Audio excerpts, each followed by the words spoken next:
히브리서 저자는 히브리서의 이 수신자들에게 이제는 서로 믿음에 좋은 영향을 끼쳐야 한다. 그러기 위해서 서로 관심을 가져야 하고, 그러기 위해서 서로에게 더 사랑하기 위해서 힘써야 된다라고 하는 부분을 간곡하게 권면을 했었습니다. 그 간곡한 권면이 어떻게까지 더 적극적인 권면으로 나아갔냐면, 마치 지금 하나님 앞에 우리가 배교를 하고 또 하나님 앞에 온전하게 서지 못하면 마치 구원이 취소될 수도 있을 것 같은 그러한 목회적 권면으로 좀 강하게, 좀 논리적 가정이었지만 다소 과한 그런 경고적 권면까지 하게 되었었습니다.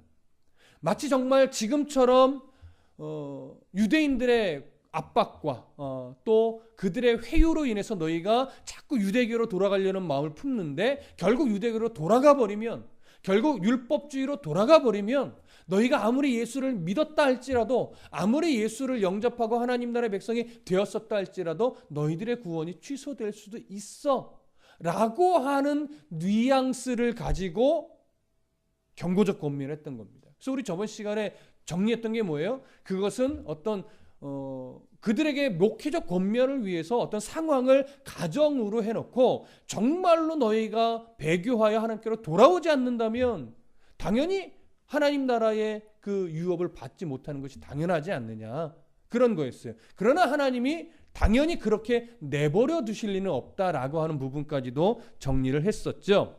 오늘은 그렇게 조금은 강력한 경고적 권면을 저번 시간에 했다면, 오늘은 이제는 좀 위로의 권면으로 그들의 신앙을 더 독려하는 그런 부분으로 들어갑니다. 자, 32절 좀 다 같이 읽어볼까요? 32절 시작. 너희가 전날에 빛을 받은 후에 고난의 큰 싸움을 견디어낸 것을 생각하라. 하나님의 심판은 참으로 무섭다. 그러니 너희가 전날에 빛을 받았고 또 고난의 큰 싸움을 잘 싸워냈던 그때를 좀 기억해라 라고 하는 겁니다. 그러니 여기서 말하는 전날은 어느 때를 의미할까요? 어떤 학자들은 조금 멀리 보기도 합니다. 예전 선조들이 신앙을 견고하게 지켰던 그때를 좀 기억해라 이렇게까지 보기도 하지만, 오늘 본문의 어떤 상황들을 본다면 그렇게 좀 멀리 가기보다는 이 수신자들이 처음 예수 그리스도를 믿어 하나님의 은혜를 가슴 깊이 체험하고 그 뜨거운 믿음에 놓여 있을 때, 동일하게 유대인의 핍박이 시작됐고 유대인들이 회유가 있었지만 그들의 핍박의 마음을 빼앗기거나 타협하지 않고 견고하게 신앙을 지키었던 때가 있었습니다. 바로 그때, 너희들의 그때의 믿음을 지금 좀 기억해봐라. 그때는 이렇게 믿음이 흔들리지 않지 않았느냐, 그때는 견고하게 믿음을 지켜내지 않았었느냐 라고 하면서 처음 예수를 믿어 그 가슴이 뜨거워 결코 어느 누구의 위협과 회유에도 흔들리지 않고 견고하게 신앙을 지켰던 그때를 좀 기억하라는 거예요.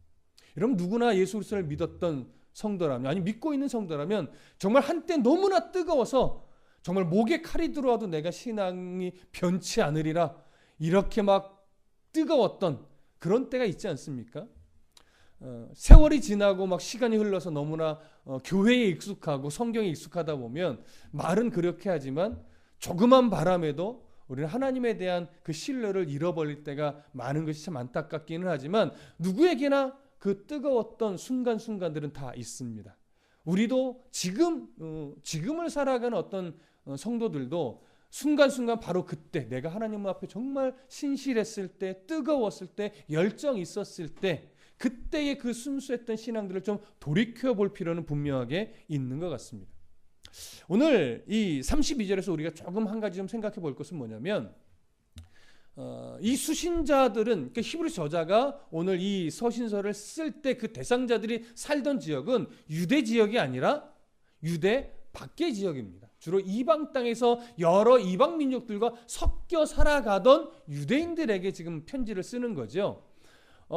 이 유대인들이 살고 있던 지역이 비유대 지역이란 얘기는 어떤 의미냐면, 비유대 지역에서는요 워낙 그 다신 사상이 팽배했던 그런 문화였기 때문에 다른 종교에 대해서 되게 매우 관대합니다. 그래서 다른 종교를 가지고 있는 사람에 대해서 핍박을 하거나 그들을 모욕하거나 비방하거나 사실은 그런 일이 많지 않습니다.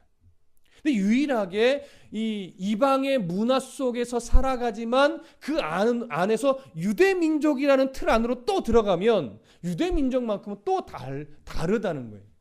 유대 민족은 물론 그 문화 속에서 다른 종교에 대해서는 뭐 어떻게 할 수 없지만 같은 유대 문화 안에 있는 유대인들 중에 이 유대교를 배교하고 다른 종교로 가버린 자들에 대해서는 정말 냉혹하리만큼 핍박하고 저주하고 회방하고 하는 일들을 서슴지 않았었습니다. 오히려 다른 종교 사람들이 더 관대하지요. 그러다 보니까 지금 이 오늘 수신자들이 당한 고통 속에서 그들이 자꾸 유대교로 돌아가려고 하는 마음을 품는 것은 인간적으로는 충분히 이해가 됩니다. 다른 문화 속에서 다른 사람들은 정말 평안히 살아가는데 자기들이 예수를 믿는다는 이유 하나만으로 너무나 힘든 고통이 주어지고 또 그 고통 가운데 유대교로 돌아오라고 하는 이 회유가 너무나 달콤하게 오니까 그래 어차피 같은 하나님을 믿는 건데 뭐 라고 하는 생각이 나도 모르게 자꾸 들어오는 거예요. 그러니까 점차 어디로 가려고 그래요? 그냥 유대교로 돌아가서 나도 저들처럼 좀 편하게 하나님을 믿는 게 어떨까? 여러분, 그런 생각을 갖는 게 우리가 함부로 손가락질할 수 있는 일은 아닙니다. 그럼에도 불구하고 오늘 히브리 저자가 그래도 안 된다 이거예요. 그래도 안 된다. 그래도 안 된다. 너희가 처음 하나님을 만났을 때 그 뜨거웠던 때를 다시 한번 돌이켜봐라. 지금 이 고난 이겨내야 된다. 그때도 잘 견뎌내지 않았었느냐. 지금 이런 간절한 마음이 히브리서 저자에게 있는 겁니다. 그 마음을 좀 이어갑니다. 33절 함께 읽어보겠습니다. 시작. 혹은 비방과 환난으로서 사람에게 구경거리가 되고 혹은 이런 형편에 있는 자들과 사귀는 자가 되었으니, 자, 비방은 언어적 폭력이라고 말할 수 있습니다. 그들을 공적인 자리에서 엄청나게 수치를 주고 모욕을 줍니다. 때로는 그들의 경제 활동을 엄청나게 회방합니다. 거짓 소문으로도 회방하고요. 의도적으로 단합하여 그들을 배척해내기도 하고요. 여러분, 경제 활동에서 소외된다는 것은요, 상업 활동을 못한다는 의미도 있지만 먹을 거 하나도 쉽게 구하기 어렵게 만든다는 의미도 돼요. 또 돈을 벌 수가 없으니까 당연히 무엇인가를 사기는 더 어렵죠. 그러니까 생계에도 직접적 영향을 미치는 거예요. 그러니 이들의 고통이 오죽하겠습니까? 그렇게 언어적으로 폭력을 서슴없이 가합니다. 그리고 환난은 뭡니까? 육체적 폭력입니다. 억압과 고통을 수반하는 여러 테러적 행위들이죠. 이런 극심한 고통을 직접적으로 겪었던 자들입니다. 그런데 그들의 예전 모습은 이런 극심한 고통도 잘 견뎌냈을 뿐만 아니라 자신이 겪지 않더라도 다른 사람이 이런 고통을 겪으며 힘겨워할 때 그들과 마음을 함께 나누고 그들을 서로 위로하고 격려하는 자리에 바로 이 수신자들이 서 있었다라고 하는 거예요. 그때를 기억해봐. 네가 그때 그 고통당하는 다른 공동체 원들을 향해서 위로하고 돕고 함께 울어주고 이러지 않았었느냐. 아무리 조금 그 고통의 시절이 길어지고 너희에게 직접적인 해가 지금 간다 할지라도 그때 의연했던 것처럼 지금도 좀 견디면 안 되겠니? 이런 간절함을 오늘 히브리 저자는 수신자들에게 하고 있는 겁니다. 신앙이 흔들리고 있는 수신자들, 그러나 그들의 신앙이 좋았을 때 그때를 사실은 기대하고 있습니다. 그때로 다시 회복하기를 간절히 바라는 것이죠. 자, 34절 읽어볼까요? 시작. 너희가 갇힌 자를 동정하고 너희 소유를 빼앗기는 것도 기쁘게 당한 것은 더 낫고 영구한 소유가 있는 줄 알미라. 그들에게 어떤 모습까지 있었느냐? 너희가 갇힌 자를 뭐 했었대요? 동정했었대요. 억울하게 옥살이를 하며 내가 예수를 믿고 그리스도인이 되었다는 이유 때문에 억울하게 옥살이를 하며 모진 고초를 당하는 같은 성도가 있었단 말이죠. 그 성도를 가슴으로 함께 아파하면서 그에게 찾아가서 필요한 옷가지도 필요한 음식물도 넣어주면서 같이 가슴 아파했다는 거예요. 마치 자신이 옥살이를 하듯이 그렇게 갇힌 자를 동정했던 때도 있었습니다. 그것뿐만이 아니라 너희 소유를 빼앗기는 것도 기쁘게 당한 적도 있대요. 여러분, 소유를 빼앗긴다는 게 어떤 상황이겠습니까? 어떨 때는 공적으로 억울하지만 공적으로 그냥 재산을 몰수당하는 일도 있어요.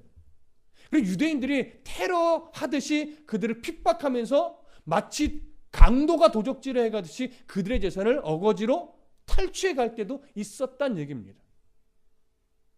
그런데 이들이 내가 예수 믿는 것 때문에 이렇게 재산까지도 억울하게 빼앗기는구나 라고 하는 이 상황 속에서 그래, 내가 예수 때문에 빼앗긴다면 기꺼이 빼앗겨 주리라. 예수님 때문에 바보처럼 빼앗기는 걸 말하는 것이 아니고 너희들이 내가 예수 믿는다는 것 때문에 나의 재산을 뺏어간다면 얼마든지 가져가 보라 이거예요. 얼마든지. 그런데 그렇게 얼마든지 빼앗길 수 있는 반응, 이런 넉넉함을 가질 수 있었던 이유가 뭐라고 합니까? 그들에게는 더 낮고 영구한 소유가 있는 줄 알고 있었기 때문이라고 합니다. 자, 더 낮고 영구한 소유, 뭘까요? 뭘 말하는 걸까요? 바로 하나님의 나라입니다.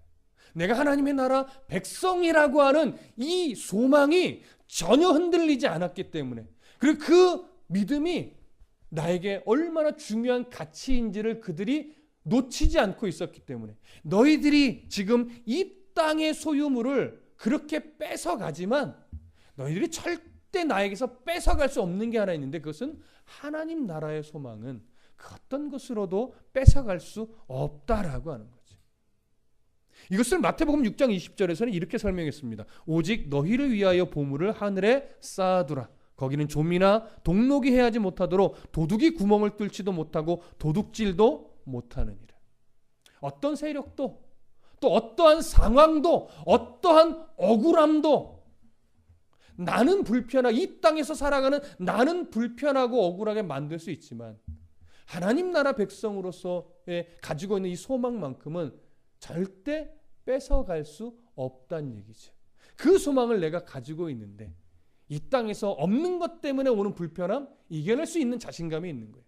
그 하나님 나라의 소망이 내 안에 분명하니까 육체의 질고쯤 주님 그 나라 갈 때까지 내가 견디어내고 기쁘게 이겨낼 각오가 되어 있는 거죠. 불편한 것뿐이죠.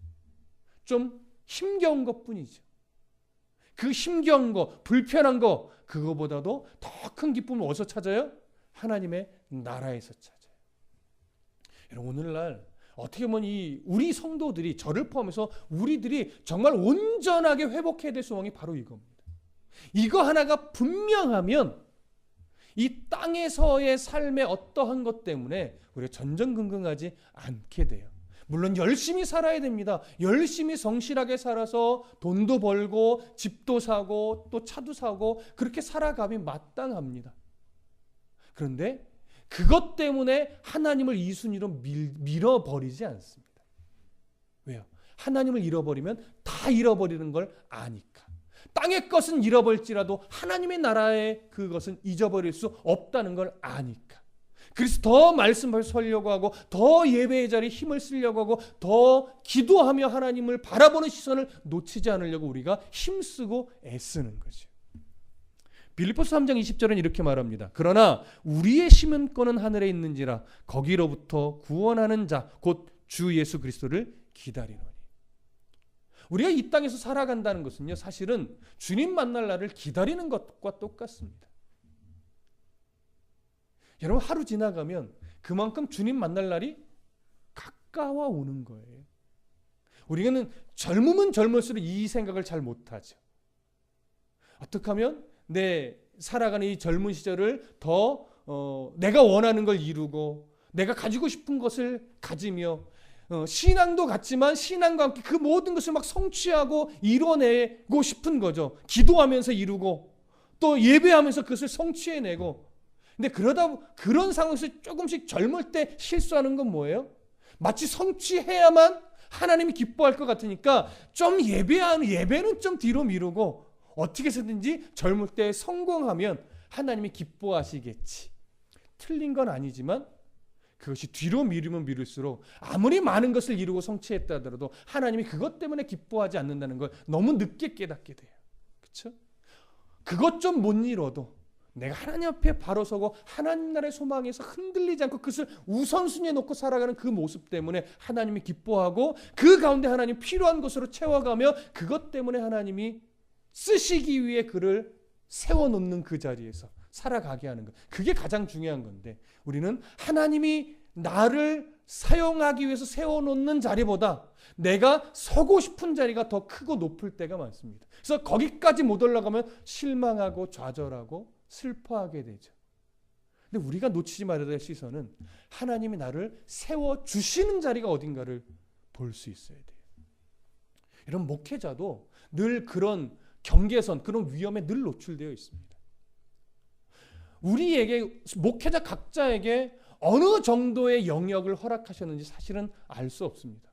어느 정도의 성도들과 함께 어느 정도 규모의 교회를 이끌어가며 목양하며 하나님이 기뻐하시는 교회로 세워가게 하나님이 이끌어 가시는가, 이걸 잘 분별하고 그 선을 넘어가지 않으려고 잘 긴장감을 가져야 되는데, 이것이 어느 정도 선이 되면 하나님이 맡겨주신 영역보다도 더 많은 욕심으로 자기의 목회를 키워가요. 그러다 보면 하나님의 말씀이 세워가는 교회가 아니라 자기 비전, 자기 목적, 이것이 이끌어가고 세워가는 교회로 바뀌어집니다. 그러다 보면 하나님이 세우시는 교회가 아니라 목사가 세운 교회가 되죠. 그 경계선을 말씀 앞에 깨어있지 않으면 그 경계선을 훌쩍 뛰어넘어서 교만으로 치닫을 위험이 많습니다. 우리들의 성도들의 삶도 별반 다르지 않습니다. 하나님이 채워주시고 지혜 주시고 재능 주셨을 때 하나님, 내게 주신 이것을 제가 어떻게 써야 됩니까? 저는 어느 자리에 있어야 되겠습니까? 늘 하나님 앞에 물으며 또 고민하며 분별하기 위해 애쓰며 한 걸음씩 가다 보면 하나님이 우리가 어디에 있어야 되는 자인지, 또 어느 방향으로 가야 되는 자인지를 분명히 가슴에 느끼게 해 주실 것 같습니다. 그런 음성에 민감한 우리 모두가 되기를 소망합니다. 로마서 8장 39절을 보면 높음이나 깊음이나 다른 어떤 피조물이라도 우리 주 그리스도 예수 안에 있는 하나님의 사랑에서 끊을 수 없으리라 말하고 있습니다. 하나님 나라의 소망을 갖고 흔들리지 않는다는 것은 무엇도 하나 놓치지 않는다는 거냐면, 그 핍박도, 그 회유도, 그 불편함과 힘겨움도 이 세상 것은 다 끊어버리고 잃어버리고 가져갈 수 있을지 몰라도 나를 향한 하나님의 사랑만큼은 절대 끊어가지도 못하고 가져가지도 못하고 없애버리지도 못한다라고 하는 이런 신뢰가 분명하게 있는 거죠. 그러니 아는 거예요. 저들의 공격이 나를 죽일 수 있는 공격이 아니라는 거. 저들의 압박이 나를 하나님의 사랑에서 끊어낼 수는 없는 참 우스운 압박이라는 것, 우리가 알게 되는 거죠. 그러면 세상을 바라볼 때 하나님의 시선으로 바라보니까 의연한 시선을 가질 수 있게 되는 겁니다. 사실 이 정도 수준 되기까지는 그리 쉬운 건 아닙니다. 오랜 세월 믿음의 세파도 겪고 굴곡진 인생을 겪을 때, 그러면서 하나님을 정말 가슴으로 만나며 경험할 때, 그럴 때 사실은 알고 깨닫게 되는 것이죠. 그래서 믿음은 인생의 경주이지 믿음은 단거리 경주가 아니라는 것 우리는 너무나 잘 알고 있습니다. 그래서 포기하지 말고 끝까지 걸어가야 될 줄로 믿습니다. 자, 우리는 이렇게 그 어느 것에도 빼앗길 수 없는 하나님 나라의 시민권을 갖고 있는 자들이며 그 어떤 이유로도 취소되지 않는 시민권을 가지고 있는 자들이라는 것 잊지 마시기를 간절히 소망합니다. 35절 읽겠습니다. 시작. 그러므로 너희 담대함을 버리지 말라. 이것이 큰 상을 얻게 하느니라. 사실 오늘 설교 중에 가장 제가 초점을 두고 있는 구절입니다. 한 번만 더 읽어볼까요? 시작. 그러므로 너희 담대함을 버리지 말라. 이것이 큰 상을 얻게 하느니라. 32절부터 34절의 내용을 근거로 해서 히브리서 저자가 수신자들이 뭐라고 말하냐면 그러므로 너희들의 담대함을 좀 버리지 말아라. 그러면 이들에게 말하는 담대함은 뭘까요? 바로 32절부터 34절에서 언급했던 큰 고난의 때를 견뎌냈던 그 뜨거운 신앙을 가졌던 예전 그때, 처음 예수 그리스도를 만나 영접하고 그분의 은혜로 내 가슴이 충만하여서 어떤 고통도 어떤 회유도 내가 흔들리지 않고 믿음을 견고하게 지키며 고통받는 성도들과 함께 마음을 나누고 그들을 돕고 내가 주님 때문에 재산 소유 빼앗기는 것쯤 의연하게 너희가 내 소유는 뺏어갈 수 있을지 몰라도 하나님 나라의 시민권은 절대 못 뺏어가지라고 하면서 그런 모든 상황도 의연하게 대처했던 바로 그때의 신앙, 그때의 하나님을 향한 믿음의 태도, 이걸 좀 잃어버리지 말아라. 조금 더 구체적으로 적용을 해보자면 유대교로 고작 그것 때문에 유대교로 돌아가지 말아라. 고작이라고 표현한 건 그거 쉽단 얘기는 아니에요. 다만 하나님 나라의 시민권과 비교하면 그런 것은 고작이에요. 우리의 체감 온도는 굉장히 무겁습니다. 그런 상황이. 그러나 그 상황이 아무리 무겁다 할지라도 하나님 나라의 시민권을 포기할 정도로 무거울 순 없습니다. 나를 향한 하나님의 사랑을 버릴 만큼 그것이 큰 것은 아니에요. 그러니 내가 하나님 나라의 사랑을, 하나님이 나를 바라보는 그 사랑의 크기를 얼마나 크게 느끼느냐에 따라 나의 흔들리는 마음을 어떻게 추스릴 수 있느냐가 결정이 되는 거죠. 지금 내가 흔들린다는 건 뭐예요? 하나님의 사랑을 그만큼 지금 작게 느끼고 있다라고 하는 거예요. 보잘것없이, 값어치 없이 느낀다라고 하는 거예요. 네, 어떠한 상황이든 흔들리지 않는다는 건 뭐냐면 내게 주신 사랑이 얼마나 큰데 내가 이걸 포기하고 여기를 가나. 분명한 기준이 잡히는 거죠. 좀 우스갯소리로 우리가 개척을 하고 교회를 지금 세워가는 요즘에 문득 이런 생각을 아내와 나눈 적이 있습니다. 만약에 이태희 목사가 설교 잘한다는 소문이 온 한국 교회에 허다하게 퍼져서 한 수천 명, 수만 명 교회에서 후임으로 오라고 콜을 하면 여러분 제가 여보 내가 갈까 안 갈까? 이런 질문 여러분들이 한번 말씀을 드렸던 것 같은데 여러분 제가 마음에 요만큼이라도 갈 것 같습니까? 안 갈 것 같습니까? 요만큼은 갈 것 같습니다. 요만큼은 갈 것 같지만 이만큼은 안 갑니다. 왜냐하면 지금 이렇게 말씀을 사모하는 성도들과 치열하게 말씀을 준비하여 전할 때 저의 기대감이 이 교통함이 오고 가는 이 교회를 여러분 천명교회와 바꿀 수가 없어요. 무슨 말씀 이해되십니까? 그리고 그 말씀 안에서 발견하는 하나님의 사랑, 또 이건 좀 저편한 얘기지만 한 주 내내 신방 안 하고 성경 연구만 하고 설교 준비만 해도 어느 성도 하나 우리 목사님 너무하신 거 아니에요? 이런 소리를 안 한단 말이죠. 그런데 기성교회를 가면 어떻게 돼요? 할 게 너무 많아요. 해야 될 게 너무 많아요. 그러니까 정작 가장 중요한 말씀 연구할 시간이 있을까요? 없을까요? 이게 부족해서 저는 허덕허덕 되겠죠. 여러분 제가 왜 하나님의 말씀만 연구해도 행복해야 할 수 있고 성도들도 즐거워할 수 있는 이 자리를 버리고 왜 가겠습니까? 물론 하나님이 어거지로 들어보내면 그건 가야 되는 거죠. 그러나 나조차도 나한테 그런 교회에서 콜이와 막 이런 교만함을 가지고 간다면 그건 어리석은 거잖아요. 여러분 돈이 아무리 좋아도 수십억 원, 수백억 원이 아무리 좋아도 하나님을 버리고 갈 만큼 가치가 있느냐라고 하는 거죠. 세상의 기준으로 보면 그게 정말 큰 가치죠. 그러나 성경에서 말하는 시각으로 하나님 나라의 백성이라는 시각을 보면요. 아무리 수백억 원, 수억 원의 그 가치가 내 눈앞에 있다 할지라도 하나님의 사랑을 버리고 쟁취할 만큼 큰 거 아니라는 거예요. 왠 줄 아세요? 그건요. 언제든지 잃어버릴 수 있는 것들이 언제든지 사라질 수 있는 것들이에요. 내 눈앞에 이렇게 크게 왔다가도 잠시 눈 한번 끔찍하면 금방 없어질 수도 있는 것들이에요. 여러분, 이 생의 자랑, 육신의 건강, 이 땅에서 우리가 추구하는 그 어떤 것 하나 영원할 수 있는 게 없고, 그 어느 것 하나 항상 내가 쥐고 있으리란 보장이 있지 않습니다. 근데 제가 단언컨대, 옛날 유행어처럼 단언컨대, 여러분, 하나님 나라의 시민권은 절대 빼앗기지 않습니다. 대기업의 회장도 빼앗아 갈 수 없습니다.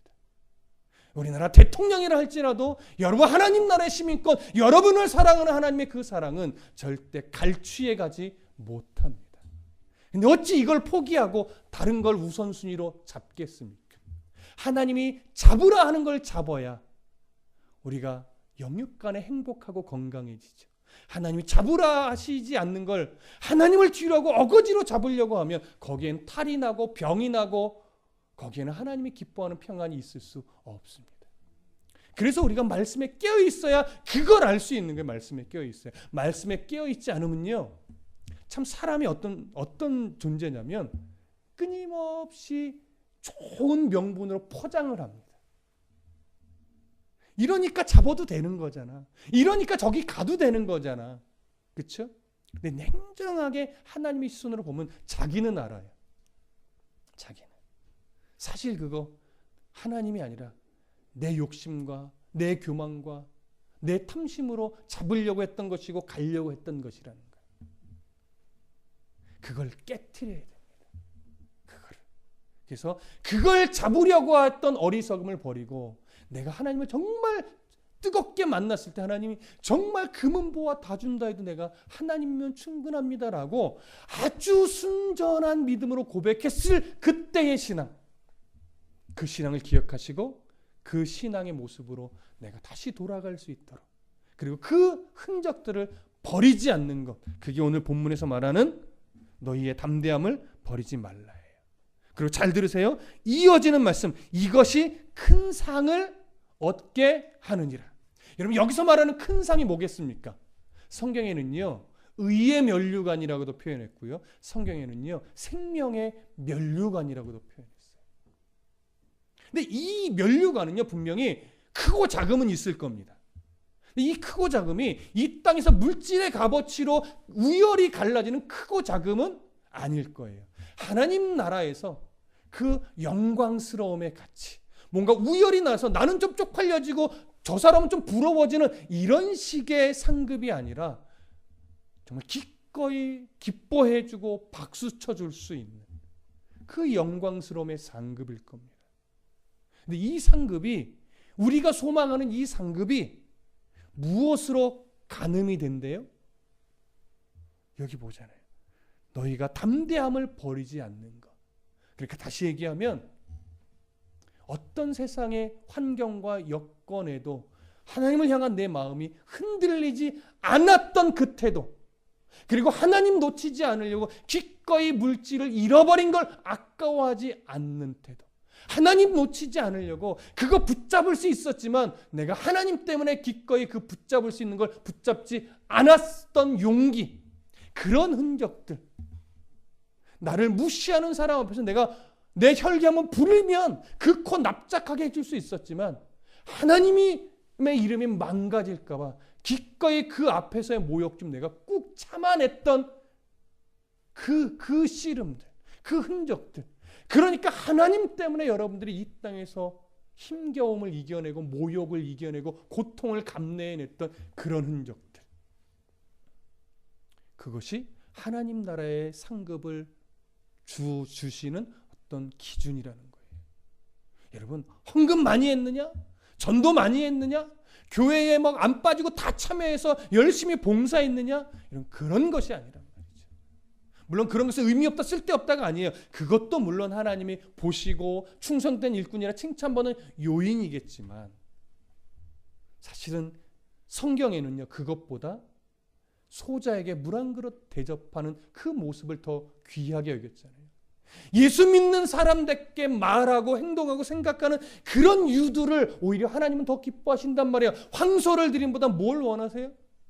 진정한 노래를, 진실한 마음으로 하나님 앞에 나아가는 걸, 성도답게 나의 일상을 살아내는 씨름을 하는 성도, 해외 선교 나가지 않아도 내가 살아가는 그 자리가 선교지라는 걸 인식하고 거기서 기꺼이 하나님의 모습으로 살아가는 그 씨름하는 사람들, 그 흔적들이 뭡니까? 바로 큰 상급인 거예요.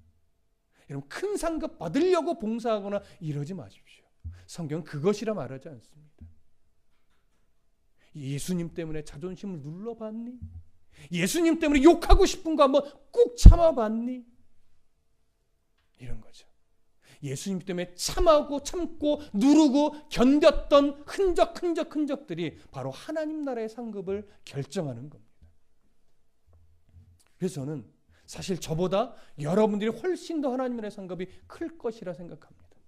사실 저는 교회 안에서, 말씀 안에서 목회자들과의 관계가 거의 대부분입니다.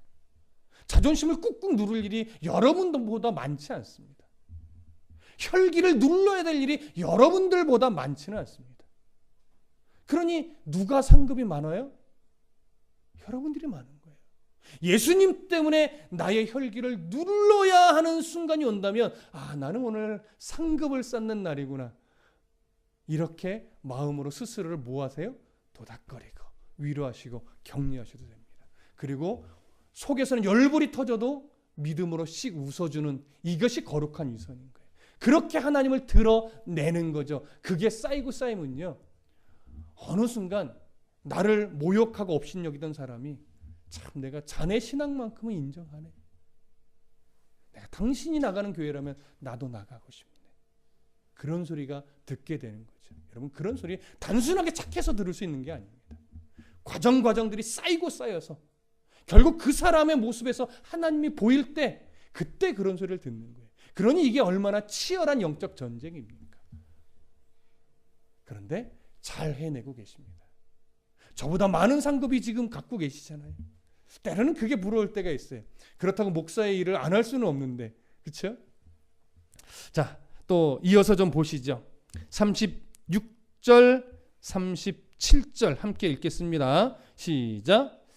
너희에게 인내가 필요함은 너희가 하나님의 큰 뜻을 행한 후에 약속하신 것을 받기 위함이라. 잠시 잠깐 오면 오실 이가 오시리니 지체하지 아니하시리라. 자, 35절과 연결해서 참 중요한 부분이죠. 수신자들에게 이렇게 말합니다. 미안하지만 인내가 필요하다. 너희들이 지금 마음이 흔들리고 유대로 돌아가려고 하는 마음을 사실은 이해하는 거죠. 근데 뭐라고 말해요? 인내가 필요하다. 왠지 아느냐? 너희가 하나님의 뜻을 행한 후에 약속하신 것을 받아야 하니까. 그 약속하신 것이 뭐예요? 하나님의 나라이고 하나님 나라의 상급이죠. 근데 그걸 받기 위해서는 조금만 더 인내해야 되는데, 오늘 저자의 시선으로는 이 얘기를 하는 거야.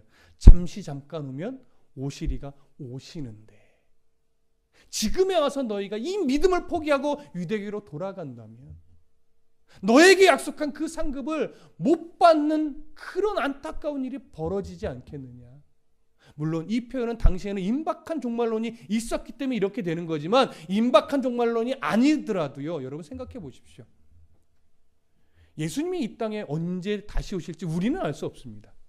그냥 보편적 우리의 소망은 내가 죽기 전에 오시면 얼마나 좋을까, 이런 기대를 갖지만 어느 누구도 장담할 수 없죠. 그렇죠? 그러면 예수님이 이 땅에 다시 오실 날이 언제인지는 알 수 없으나 그때가 가까울지, 아니면 내 개인의 종말을 맞아 하나님 앞에 내가 가게 되는 날이 더 가까울지, 그건 아무도 알 수 없는 거예요. 그러나 내가 먼저 가든 주님이 먼저 오시든 분명 그때는 멀지 않았습니다. 왜냐하면 내일 내가 살아있다라고 장담할 수 있는 사람이 아무도 없기 때문에. 그러니 오늘을 함부로 산다면 여러분, 우리가 그 상급을 받을 수 있다라고 어떻게 장담하겠습니까? 물론 이것은 가정입니다. 믿음의 백성에겐 가정일 수밖에 없어요. 왜? 하나님이 그냥 죽게 내버려 두시지 않는다는 걸 아니까. 그럼에도 불구하고 우리에게는 어떤 긴장감이에요? 있어야 돼요? 내가 이렇게 하나님을 등한시하고 이렇게 내 마음대로 내 속에는 오른 대로 살다가는 내게 약속하신 그 상급을 내가 빼앗길 수도 있지.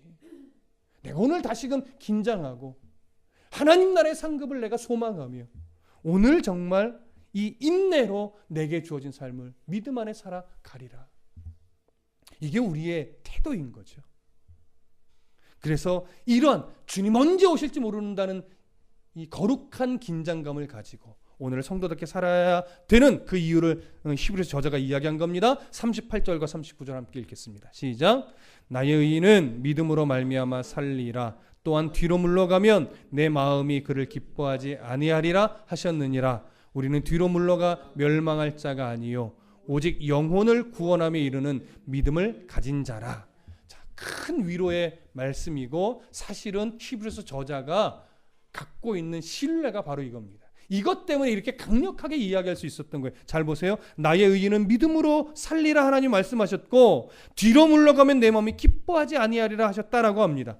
여러분, 의인이 믿음으로 산다는 건 뭡니까? 하나님이 나를 의롭게 끝까지 붙잡고 인도해 내신다는 그 믿음으로 사는 거예요. 내가 의인이 되어서 내가 잘해야지 이것이 아니라, 물론 내가 잘해야 되지만 하나님이 나를 의인으로 살아가게 하나님이 포기하지 않고 끝까지 의인으로 살아가게 인도해 내실 것을 믿는다는 얘기예요. 그리고 내가 뒤로 물러가면 이건 신앙을 버린다는 얘기죠. 배교한다는 얘기예요. 내가 뒤로 물러가면 하나님이 기뻐하지 않으세요. 네가 신앙을 버리면 내가 기뻐하지 않는다. 이렇게 말씀하셨다라고 하는 거예요. 그러나 거기서 끝나지 않죠. 39절에 이렇게 말해요. 우리는 뒤로 물러가 멸망할 자가 아니래요. 왜요? 하나님이 뒤로 물러가 멸망하게 내버려 두지 않는 자이니까. 왜요? 예수님을 영접한 자이니까. 그 예수님의 피로 값주고 하나님의 소유가 된 자이니까. 하나님의 소유로서 시민권을 획득한 자이니까. 이것은 그 어느 것으로도 변개되지 않고 빼앗기지 않는 우리의 영구한 소유니까요. 그래서 우리는 뒤로 물러가 멸망할 자가 아닙니다. 그러니 뒤로 물러가 멸망할 자처럼 살아서는 안 된다는 얘기예요. 오직 영혼을 구원함에 이르는 믿음을 가진 자라고 하는 것이죠. 여러분, 믿음을 가진 자, 하나님 나라의 그 약속을 이미 받은 자, 하나님의 그 상급은요 분명 미래에 주어지는 것은 맞아요. 그러나 오늘 본문은요 그 상급을요 현재로 쓰고 있습니다. 현재형으로. 무슨 이야기입니까? 미래에 우리에게 주어지는 것이지만 현재의 그 상급을 나는 경험하며 느끼며 누리며 살아간다는 거예요. 어떻게 누립니까? 믿음의 싸움을 싸워가다 보니까 어느 순간 물질에 의연해진 나를 바라봐요. 그러면서 이럴 때가 있죠. 나 좀 대견하네.